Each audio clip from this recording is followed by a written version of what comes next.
भेड़िया और 7 छोटी बकरियां। एक बार की बात है, एक हरे भरे जंगल में एक भेड़िया घूमता था। वो हर समय भूखा रहता था। वो बहुत कुछ खाता, लेकिन उसकी भूख फिर भी नहीं मिटती थी। मुझे फिर से भूख लग रही है। इसलिए दिन रात वो शिकार का पीछा करते हुए जंगल में भटकता रहता। एक दिन भूखे भेड़िए को एक छोटी सी झोपड़ी दिखाई दी। वो ध्यान से और चुपचाप वहां गया। पास जाने पर उसने पेड़ों में से देखा कि झोपड़ी में एक बकरी माँ और उसके 7 बच्चे रहते हैं। ओह, मुझे तो पूरे हफ्ते भर का खाना मिल गया। चालाक भेड़िया वहीं इंतजार में पड़ा रहा और सुबह तक झोपड़ी की जासूसी करता रहा। सुबह माँ बकरी अपने 7 बच्चों को चूमकर घर से जाने ही वाली थी। मेरे बच्चों, मैं अब कुछ खाना खरीदने के लिए बाजार जा रही हूँ। ध्यान से रहना और किसी के लिए भी दरवाजा मत खोलना। ठीक है। बकरी माँ बाजार जाने के लिए घर से निकली। उस समय भेड़िया चुपके से झोपड़ी को देख रहा था। इस अच्छे मौके को देखते ही वो कूदकर बाहर आया, लेकिन उसे छोटी बकरियों को मूर्ख बनाने के लिए एक आइडिया की जरूरत थी। इन बकरियों को पकड़ने की सबसे अच्छी तरकीब है कि मैं अपना रूप बदल लूं। भेड़िए ने पहले एक पुरानी पोशाक पहनी। उसने अपने कान नीचे खींच लिए और शाखाओं से बकरी के 2 सींग बनाकर अपने सर पर रख लिए। फिर अपने पैरों को आटे से ढककर उसने किसी ऐसे घर से एक ताजा और गर्म सेब पाई चुराई जिसे वो नहीं जानता था। और अब मैं अपनी आवाज भी कुछ इस तरह बदल लेता हूँ। मैं कितना शातिर हूँ। भेड़िया धीरे धीरे झोपड़ी के सामने गया और 3 बार दरवाजा खटखटाया। आवाज सुनकर छोटी बकरियां तुरंत दरवाजे की तरफ दौड़ी। उनमें से एक उत्साह से दरवाजा खोलने जा रही थी, लेकिन दूसरी छोटी बकरी ने उसे चेतावनी दी। रुको, तुम्हें ऐसे ही दरवाजा नहीं खोलना चाहिए। पहले तुम्हें पूछना होगा कौन है। बाहर कौन है? मैं हूँ तुम्हारी दादी माँ। मैं तुम्हें पार्क में ले जाने आई हूँ। हमारी दादी बहुत दूर रहती है। आप वो नहीं हो सकती। ओह बच्चों, ये कितना लंबा सफर रहा।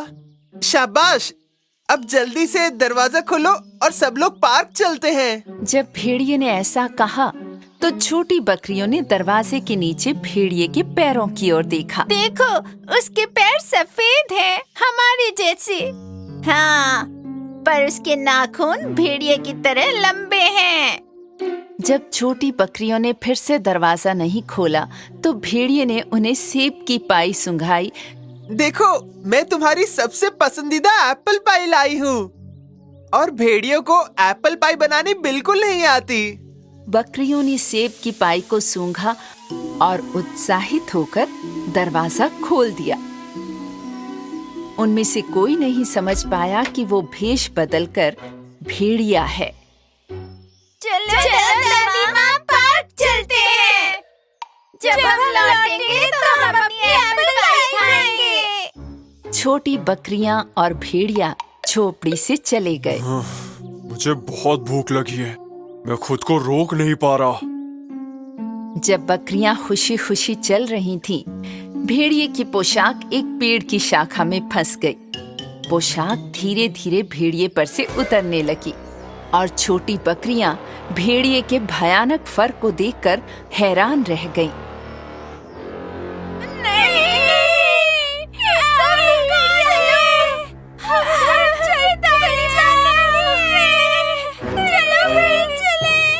जब भेड़िए को एहसास हुआ कि उसे पहचान लिया गया है, उसके कान फड़फड़ाए, नुकीले दांत दिखाई दिए और वो बकरियों पर कूद पड़ा।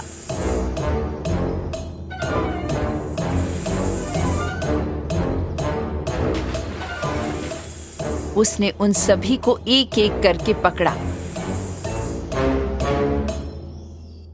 उनमें से केवल एक बच गई और भेड़िए से दूर भाग गई। भेड़िए ने 6 छोटी बकरियों को पकड़ लिया और उन्हें अपनी अंधेरी गुफा में ले गया। बची हुई छोटी बकरी अपनी माँ को बताने के लिए इतनी तेजी से भागी कि उसकी सांस फूल गई। इस बीच माँ बकरी बाजार से फलों और सब्जियों की टोकरी लेकर लौट आई थी। घर का दरवाजा पूरा खुला था। वो जल्दी से अंदर गई, लेकिन उसे अपने बच्चे आसपास कहीं नहीं दिखाई दिए। मेरे बच्चे, कहाँ हो तुम लोग? मेरी छोटी बकरियां।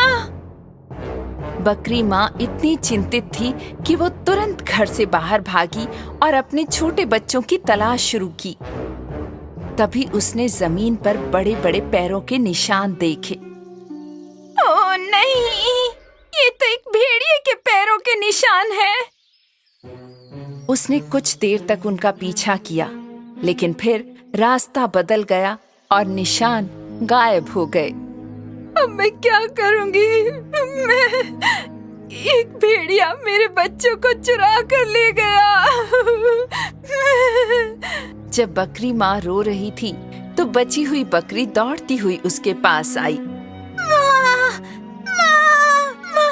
ओ मेरी बच्ची, तुम्हारे भाई बहन कहाँ हैं? क्या हुआ? जल्दी बताओ मुझे। एक भूखे भेड़िए ने हमारी बकरी की दादी का वेश बनाया और हमें चुराने की कोशिश की। मैं बच गई माँ, मुझे पता है वे लोग कहाँ हैं। माँ बकरी और बच्ची बकरी भेड़िए की मांद की तरफ दौड़े। जब वे पहुँचे तो उन्होंने छोटी बकरियों की आवाज सुनी। ये भेड़िए की मांद है, हमें अब बहुत सावधान रहना होगा बेबी। माँ बकरी और बच्ची बकरी ने बाकी छोटी बकरियों को बचाने के लिए एक चतुर योजना बनाई। वे दोनों भेड़िए के घर के सामने खड़े हो गए और अपने हाथों से अंदर की ओर एक विशाल भालू की छाया बना ली। अंदर भेड़िया छोटी बकरियों को खाने ही वाला था, लेकिन तभी उसने भालू के आकार की डरावनी छाया देखी। मैं बहुत भूखे पेट वाला एक विशाल भालू हूँ। यहाँ कोई भेड़िया होगा जो मेरा पेट भरेगा।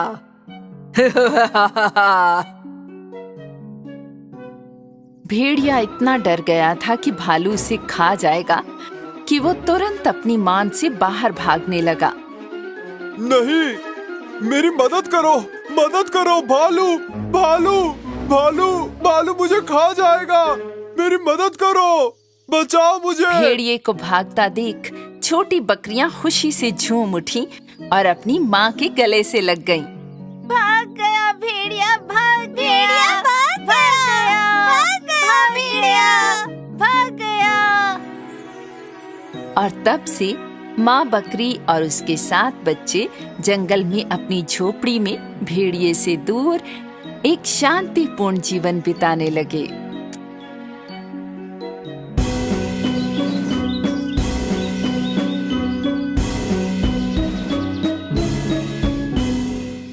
कई साल पहले इस धरती पर बहुत दूर सिंड्रेला नाम की एक सुंदर लड़की रहती थी। सिंड्रेला की माँ को गुजरे बहुत साल हो गए थे। उसके पिता ने ही उसे पाल पोस कर बड़ा किया था। जब सिंड्रेला के पिता ने दूसरी शादी की, तब उसके जीवन में बहुत बदलाव आया। उसके पिता की नई पत्नी और उनकी 2 बेटियां सौतेले पिता के घर रहने आए। पहली बार जब वे मिले, तब से सौतेली माँ को सिंड्रेला एक आंख ना भाती थी। वो और उनकी बेटियां सिंड्रेला के सौंदर्य और दयालु दिल से बहुत ईर्ष्या करते थे। सिंड्रेला की बहन सिंड्रेला जितनी खूबसूरत नहीं थी। इतना ही नहीं, वो दोनों कठोर और बिगड़ी हुई भी थी। एक दिन किसी काम के कारण सिंड्रेला के पिता को लंबी यात्रा पर जाना पड़ा। और यही वो समय था जब सिंड्रेला की सौतेली माँ और बहनों ने उसके जीवन को नर्क बना दिया।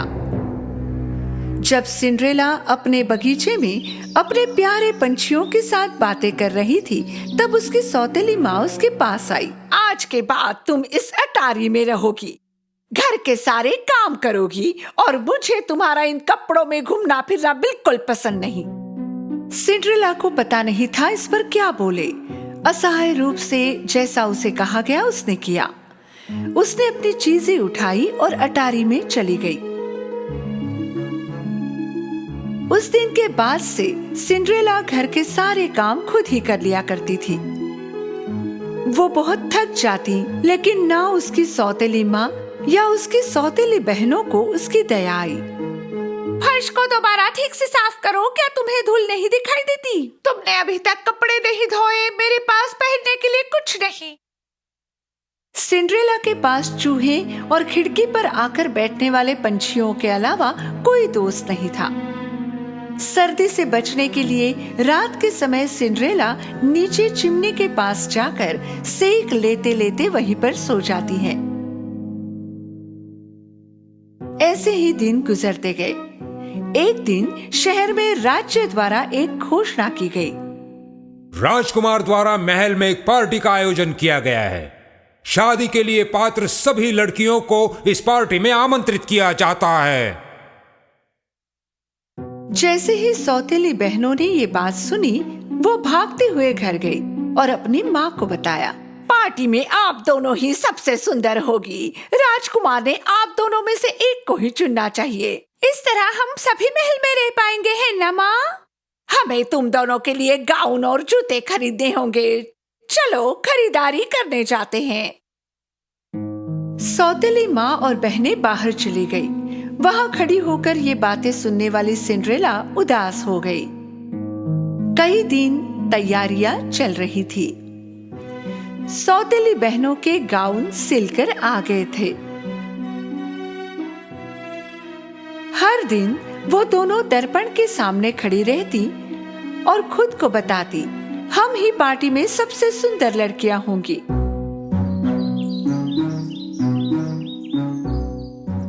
आखिर वो दिन आ ही गया। सौतेली बहनें आज जल्दी उठ गई थी। उन्होंने सिंड्रेला को बुलाया। सिंड्रेला, सिंड्रेला, जल्दी यहाँ आओ। कहाँ हो तुम? जल्दी से हमारे स्नान की तैयारी करो। पूरे दिन सिंड्रेला ने बहनों को तैयार होने में मदद की। जरा धीरे धीरे ब्रश करो, सारे बाल निकाल दोगी क्या? शाम तक दोनों पार्टी के लिए तैयार हो गई। तुम दोनों सुंदर दिख रही हो, बहुत सुंदर। सिंड्रेला ने सारी हिम्मत जुटाई और सौतेली माँ से पूछा, क्या मैं भी पार्टी में आ सकती हूँ? कौन, तुम? हाँ, उन्होंने सारी युवा लड़कियों को बुलाया है। क्या पार्टी के लिए ये तुम्हारी पोशाक है? राजकुमार को अपने लिए पत्नी चाहिए, नौकरानी नहीं। चलो लड़कियों, पार्टी के लिए देर हो रही है और तुम याद रखना, सोने से पहले सारे काम हो जाने चाहिए। सौतेली माँ और बहनें पार्टी के लिए निकल गई और घर पर अकेली सिंड्रेला रोने लगी।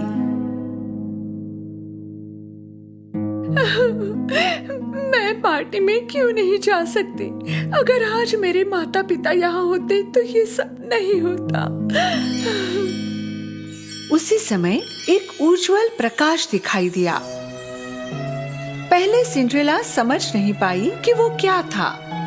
वो प्रकाश को एकटक देखी जा रही थी और अचानक प्रकाश के बीचों बीच एक खूबसूरत परी दिखाई दी। मेरी प्यारी सिंड्रेला, रो मत, तुम भी महल में पार्टी में जाओगी। सिंड्रेला को उसकी आंखों पर विश्वास नहीं हुआ। उसने हड़बड़ाकर पूछा, क्या मैं जा सकती हूँ? मेरी हालत तो देखो। चिंता मत करो, मैं हूं ना तुम्हारी मदद के लिए। मुझे एक कद्दू और 7 चूहे ला कर दो। सिंड्रेला को समझ नहीं आ रहा था कि उन्हें ये चीजें क्यों चाहिए, पर उसने वही किया जो उसे कहा गया। पहले वो रसोई घर में गई और बड़ा सा कद्दू ले आई। फिर वो अटारी में गई और अपने चूहे दोस्तों को लेकर फिर से नीचे आई। परी ने अपनी जादुई छड़ी से कद्दू को एक सुंदर बग्गी में बदल दिया। फिर वो चूहों की तरफ मुड़ी। उनमें से एक ड्राइवर बन गया और बाकी 6 सुंदर सफेद घोड़ों में बदल गए। आश्चर्यचकित सिंड्रेला बग्गी और घोड़ों को देख रही थी। तभी परी उसकी तरफ मुड़ी। जब उसने अपनी जादुई छड़ी से सिंड्रेला को छुआ, उसकी पुरानी ड्रेस एक खूबसूरत पार्टी गाउन में बदल गई।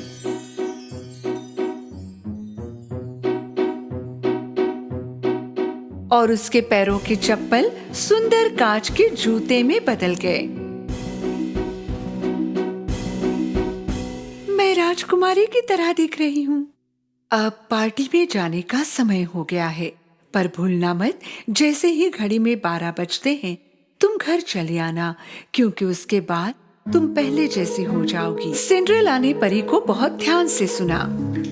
फिर वो बग्गी में बैठी और महल की ओर चल पड़ी।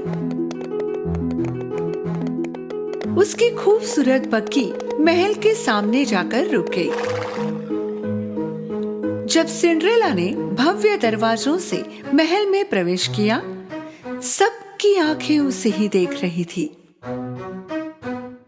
वो बहुत सुंदर और खानदानी लग रही थी। उसकी सौतेली माँ और सौतेली बहनें भी इस सुंदर महिला को देखती रह गई थी। वे उसे पहचान भी नहीं पाई थी।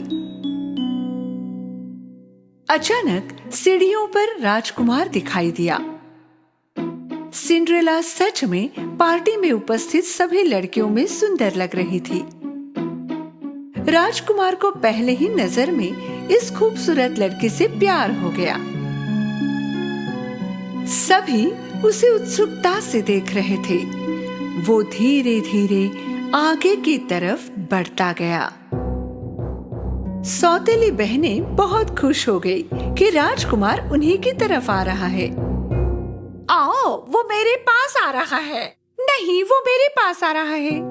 पर राजकुमार आगे बढ़ा और सिंड्रेला के सामने जाकर रुक गया। हे सुंदर युवती, क्या तुम मेरे साथ नृत्य करना पसंद करोगी? सिंड्रेला ने विनम्रता से हाँ कहा। राजकुमार और सिंड्रेला ने उत्सुकता से देख रहे आमंत्रितों के बीच नृत्य करना शुरू किया। सिंड्रेला संगीत और नृत्य से इतनी प्रभावित हो गई, उसे लगा मानो महल में वो और राजकुमार है, बस दोनों ही। वे दोनों देर रात तक नृत्य करते रहे। सिंड्रेला को पता ही नहीं चला कि कितना वक्त गुजर गया है। अचानक उसकी नजर घड़ी पर पड़ी। आधी रात हो चुकी थी। उसी समय सिंड्रेला को परी की चेतावनी याद आ गई। जैसे ही घड़ी में 12 बजते हैं तुम घर चली आना, क्योंकि उसके बाद तुम पहले जैसी हो जाओगी। हड़बड़ाकर उसने राजकुमार को वहीं छोड़ा और वो भागने लगी। जब वो महल की सीढ़ियां उतर रही थी, उसका एक जूता वहीं छूट गया और उसके पास उसे लेने का समय भी नहीं था। जैसे ही वो बाहर पहुंची, घड़ी में 12 बज चुके थे और फिर से सब कुछ वैसा हो गया जैसे पहले था। जब राजकुमार उसके पीछे भागा, उसे वो जूता सीढ़ियों पर मिला। पता करो ये जूता किसका है, फिर चाहे इसके लिए राज्य की सारी लड़कियों को आपको मिलना पड़े, उसे ढूंढ कर लाओ। सिंड्रेला हाफती हुई घर पहुंची और सीधे अटारी पर गई। वो राजकुमार के साथ बिताए समय को सोचने लगी। उसे पता था कि उसके पास कोई मौका नहीं था, पर फिर भी उसे राजकुमार से प्यार हो गया।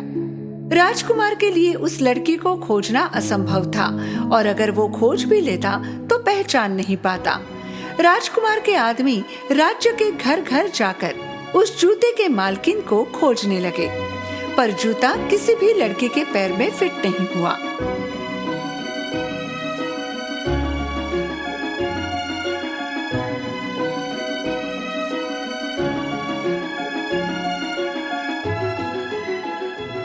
अंत में राजकुमार के आदमी सिंड्रेला के घर पहुंचे। सिंड्रेला राजकुमार की गाड़ी को घर के सामने देखकर बहुत खुश हो गई। जैसे ही सिंड्रेला कमरे के बाहर जाने लगी, उसकी सौतेली माँ दरवाजे पर दिखाई दी। तू कहाँ चल दी? तुम भी जूता पहनने की कोशिश करना चाहती हो?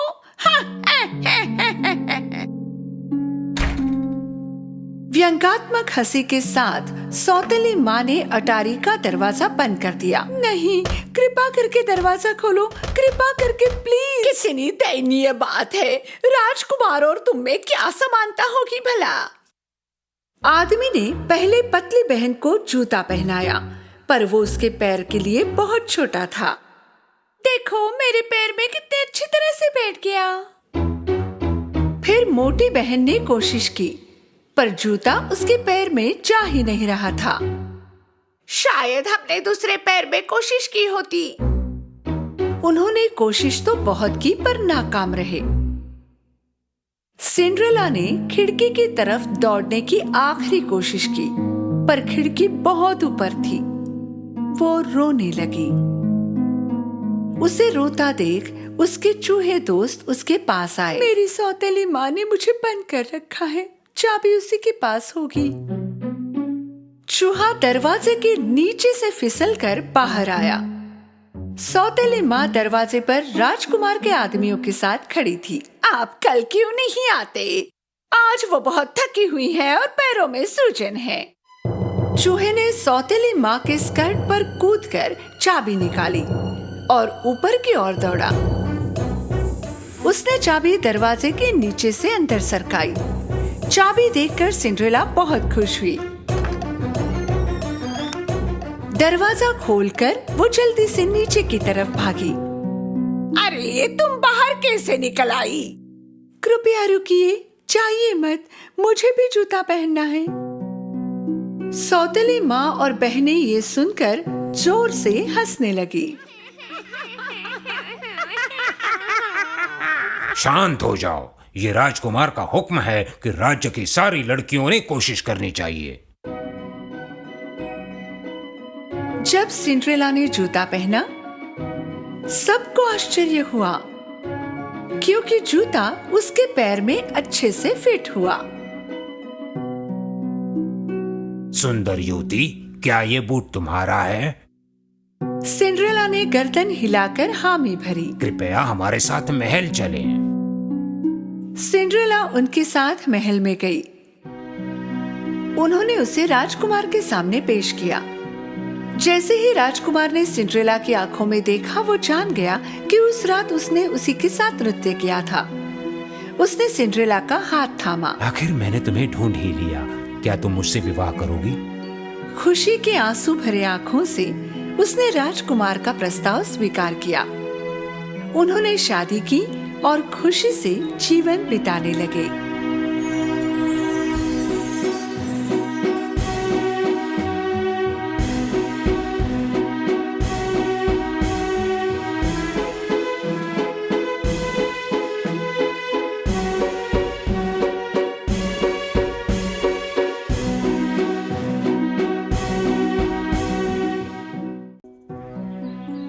आलसी लड़की। एक बार की बात है, एक पिता और उसकी 2 जवान बेटियां दूर एक देश में एक साथ रह रहे थे। एक लड़की बहुत मेहनती थी और दूसरी बहुत आलसी। दीदी, क्या आप कभी मदद भी करती हैं? मैं बहुत थक गई हूँ। अरे नहीं, तुम पहले से ही सफाई कर रही हो, अब मैं अपने हाथ गंदे क्यों करूं? मेरे नाखून भी टूट जाएंगे। उनके बूढ़े पिता एक मेहनती इंसान थे, इसलिए हमेशा थक जाते थे। शाम को उनके पास सिर्फ सूप और कुछ रोटी ही खाने के लिए होती थी। एक दिन बूढ़े पिता ने अपनी बेटियों से एक निवेदन किया। मेरी प्यारी बेटियों, तुम जानती हो मैं तुम दोनों से बहुत प्यार करता हूँ और मैं सोच रहा था कि अब तुम दोनों बड़ी हो गई हो और समय आ गया है कि तुम दोनों जिम्मेदारियां उठाओ। मैं चाहता हूँ कि तुम दोनों कोई काम या नौकरी ढूंढो। आप सही कह रहे हैं, मैं कल जरूर कोई काम तलाश कर लूंगी। और तुम्हारा क्या मेरी बच्ची? मेरी बहन को नौकरी मिलनी चाहिए, ये उसकी बात है, लेकिन मुझे लगता है कि मैं घर का काम ज्यादा अच्छा करती हूँ। बूढ़ा अपनी बेटियों को इतना उत्सुक देखकर बहुत खुश था। अगले दिन जब मेहनती लड़की नौकरी की तलाश में घर से निकली तो उसके पिता उसके पास आए। मेरी प्यारी बच्ची, मैं तुम्हें एक सलाह देना चाहता हूँ। अगर कभी भी कोई तुमसे मदद मांगे तो उसे मना मत करना। हमेशा तट पर रहना और अपने काम से प्यार करना और जो भी काम करो पूरी लगन से करना। धन्यवाद पिताजी, मैं आपकी सलाह कभी नहीं भूलूंगी। ये हुई ना बात मेरी बच्ची। मेहनती बेटी अपनी नौकरी खोजने निकल पड़ी, जबकि आलसी बेटी जिसने कहा था कि वो घर का काम करेगी, उसने कुछ नहीं किया। घर दिन ब दिन गंदा होता जा रहा था और भी गंदा। मेहनती लड़की कई दिनों तक पैदल चलती रही, लेकिन उसे कोई काम नहीं मिला। कुछ दूर चलने पर मेहनती लड़की को सूखी शाखाओं और जड़ों वाला एक पेड़ दिखा। अरे जवान लड़की, क्या तुम मेरी सूखी शाखाओं को साफ कर दोगी और मेरी जड़ों में थोड़ा पानी दे दोगी? मेहनती लड़की ने पेड़ की सभी सूखी शाखाओं को तब तक साफ किया जब तक कि उसकी हथेलियां घायल नहीं हो गईं और अपने पीने के पानी से जड़ों को भी सींचा। धन्यवाद प्यारी लड़की, लेकिन अब तुम्हारे पास पानी नहीं बचा है। कोई बात नहीं, आपको मदद की जरूरत थी और मैंने आपकी मदद की। मैं अपने लिए पानी ढूंढ लूंगी। मेहनती लड़की अपने रास्ते पर आगे चलती रही। आगे उसे टूटे और बिखरे हुए हिस्सों के साथ एक चूल्हा मिला। अरे सुंदर लड़की, क्या तुम मेरी मरम्मत कर दोगी ताकि मैं बेहतर दिखूं? मेहनती लड़की ने मुट्ठी भर मिट्टी ली और चूल्हे की सभी दरारों को अच्छे से भर दिया। धन्यवाद प्यारी लड़की, लेकिन तुम मेरी वजह से इतनी गंदी हो गई। ओह कोई बात नहीं, कपड़े मायने नहीं रखते। आपको मदद की जरूरत थी, मैंने मदद की। मेहनती लड़की उस नए से चूल्हे को छोड़कर अपने रास्ते पर चलती रही। थोड़ी देर बाद एक प्यारा मेमना दिखाई दिया, लेकिन वो काला था, सिर से पांव तक कोयले की तरह। हेलो प्यारी लड़की, मैं गलती से कोयले में घुस गया और गंदा हो गया। तुम मुझे नहला दोगी क्या? मेहनती लड़की ने मेमने को झील के किनारे नहला दिया। मेमना पहले की तरह सफेद हो गया और चमक उठा। धन्यवाद, लेकिन तुम मेरी वजह से भीग गई। तुम्हें मदद की जरूरत थी, मैंने मदद की। मैं पहले से ही बहुत गंदी थी, अब मैं साफ हो गई। मेहनती लड़की अपने रास्ते पर चलती रही। जब अंधेरा हुआ तो उसे एक सुंदर घर मिला। ओह, जहां 7 परियां रहती थी। मेहनती लड़की घर में दाखिल हुई। हेलो, मैं आपके घर बिना अनुमति के आने के लिए क्षमा चाहती हूँ। मैं एक युवा लड़की हूँ जिसे काम की तलाश है। तुम चाहो तो यहाँ काम कर सकती हो जवान लड़की। हमारे घर में 7 कमरे हैं। तुम्हें हर दिन सिर्फ 6 कमरे साफ करने होंगे, लेकिन 7वें कमरे में भूलकर भी मत जाना। मेहनती लड़की ने नौकरी स्वीकार कर ली। जैसा कि परियों ने कहा था, वो पूरे 1 साल तक हर दिन 6 कमरों की सफाई करती रही। उसने कभी 7वें कमरे में प्रवेश नहीं किया। और जब उसके पास काफी पैसे जमा हो गए तो उसने परियों से घर लौटने की अनुमति मांगी। बेशक जवान लड़की, तुम घर जा सकती हो। मैं हैरान हूँ कि तुमने 7वें कमरे में कभी प्रवेश क्यों नहीं किया। मुझे अपने काम पर गर्व है। मेरे पिता कहते थे कि अपना काम हमेशा ठीक से करो, चाहे कुछ भी हो। मेरे यहाँ रहते हुए मेरा काम सिर्फ 6 कमरों की सफाई करना था और यही मैंने किया। हम तुम्हें तुम्हारी ईमानदारी और मेहनत के लिए इनाम देना चाहते हैं। चलो आओ हमारे साथ। परियों ने युवा लड़की को 7वें कमरे में प्रवेश करने के लिए कहा। जब लड़की अंदर गई तो उसने चांदी और सोने के ढेर सारे सिक्के देखे। अब तुम इन सिक्कों के बीच घूमो और जितने भी सिक्के तुमसे चिपक जाएंगे वो तुम्हारे होंगे। मेहनती लड़की सिक्कों में बाएं से दाएं घूम गई।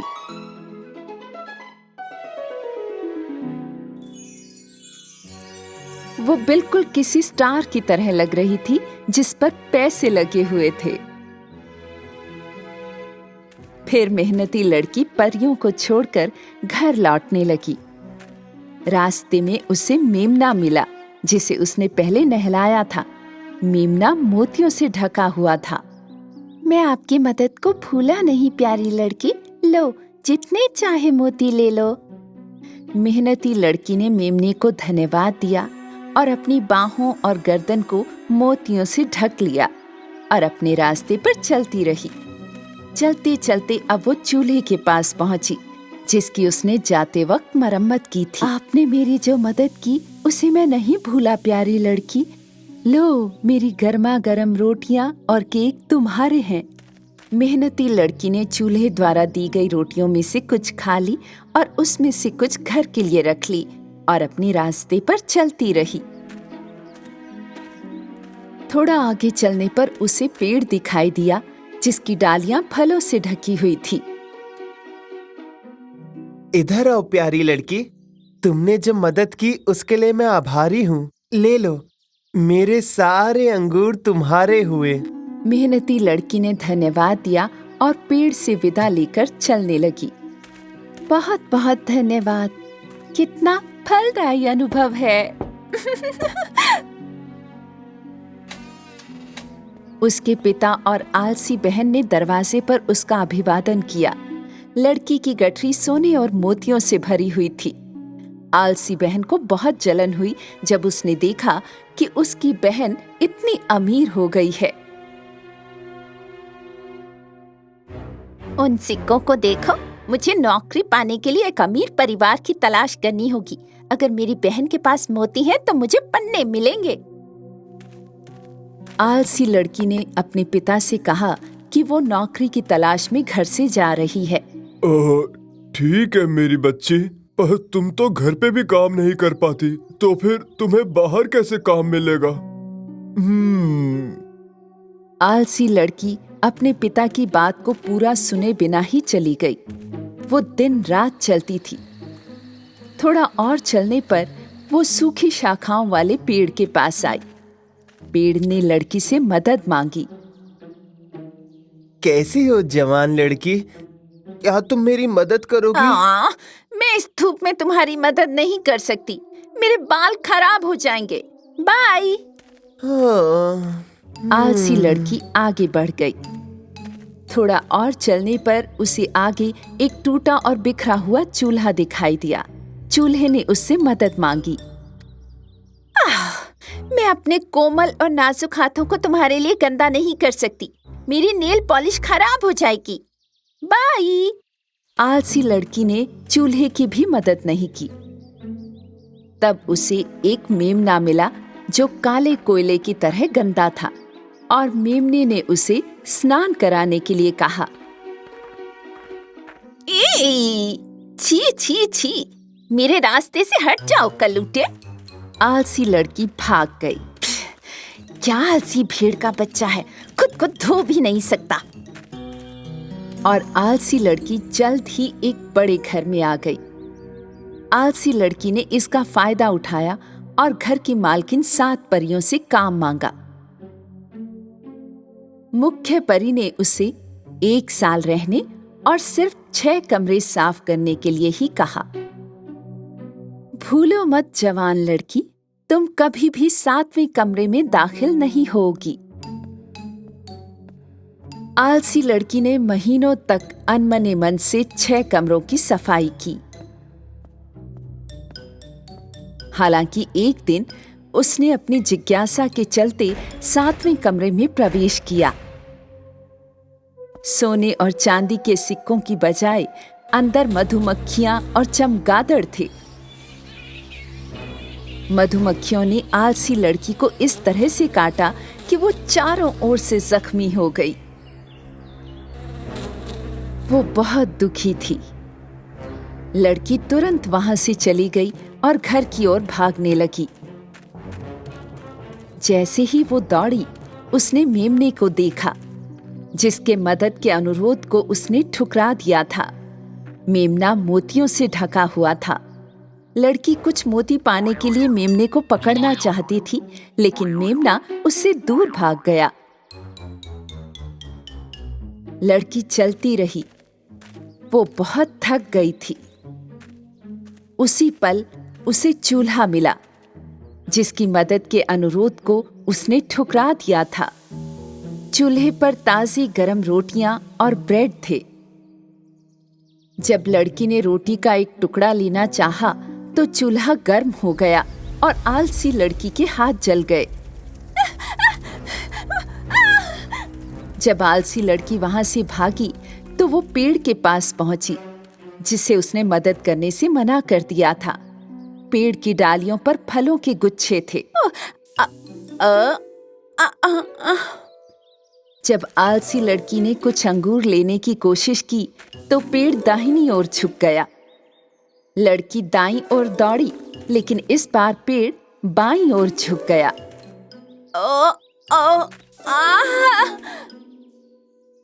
इधर उधर भागते भागते वो थक गई। आलसी लड़की ने आखिरकार फल खाने का इरादा ही छोड़ दिया। वो पूरे 2 दिन तक बिना रुके चलती रही और आखिरकार घर पहुंच गई। उसके पिता और बहन ने आलसी लड़की को गंदे कपड़ों में घर लौटते और घायल हालत में देखा और वे बहुत हैरान हुए। आलसी लड़की ने बड़े पछतावे के साथ जो कुछ हुआ था उन्हें बताया। मुझे विश्वास नहीं होता कि ये इतना दर्द देता है। मेरी प्यारी बहन, अब तुम समझ गई कि मेहनती होना कितना जरूरी है। याद रखो बेटी, अगर जीवन में ईमानदार और मेहनती बनोगी तो तुम्हें इनाम जरूर मिलेगा। उस दिन के बाद आलसी लड़की फिर कभी आलसी और कामचोर नहीं रही। दोनों बहनों ने कड़ी मेहनत की और उन्हें अच्छा फल मिला और इस छोटे से परिवार का जीवन सुख, शांति और खुशियों से भर गया।